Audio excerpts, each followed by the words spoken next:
आम तौर पर लोग मेडिकल कॉलेज या फिर शैक्षणिक संस्थानों को खोलने की मांग करते हैं और इसको लेकर एहतजाज होता है यानी प्रोटेस्ट होता है। ऐसा पहली बार देखने को मिला है कि किसी मेडिकल संस्थान को, मेडिकल कॉलेज को, शैक्षणिक संस्थान, तालीमी इदारे को बंद करने के लिए एहतजाज देखने को मिला। जी हाँ, ये कहना है सीएम उमर अब्दुल्ला का।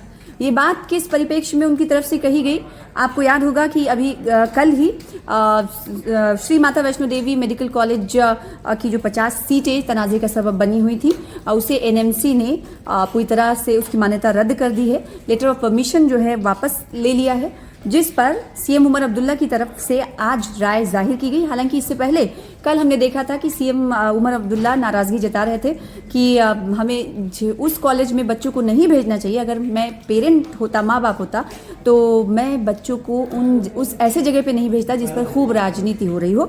तो इसीलिए उन्होंने कहा था कि जिस पर राजनीति हो रही हो उस संस्थान से दूर रहना चाहिए, मैं बच्चों को अपने नहीं भेजता। और आज जब उसे बंद कर दिया गया, एनएमसी ने लेटर ऑफ परमिशन जो है वापस ले लिया, जिसके बाद अब इसकी मान्यता यानी श्री माता वैष्णो देवी मेडिकल कॉलेज की 50 सीटों को जो दी गई मान्यता थी वो पूरी तरह से रद्द हो गई है।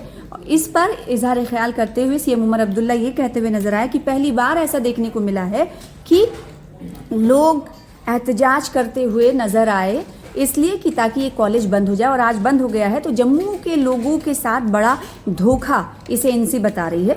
डिप्टी सीएम ने भी इस बात का जिक्र किया कि अभी 50 सीटें थी, आगे चलकर मुस्तकबिल में कई सौ सीटें हो जाती, तो जिससे जम्मू संभाग कहीं ना कहीं कई डॉक्टरों को मुस्तकबिल में भविष्य में पाता, जो कि अब कहीं ना कहीं जम्मू के साथ बड़े धोखे की तरह है। जम्मू के लोगों को लगता है कि उनकी जीत हुई है, बल्कि उनकी जीत नहीं, उनकी हार हुई है। ये इसे डिप्टी सीएम कह रहे हैं कि इसे ब्लैक डे के तौर पर मनाना चाहिए।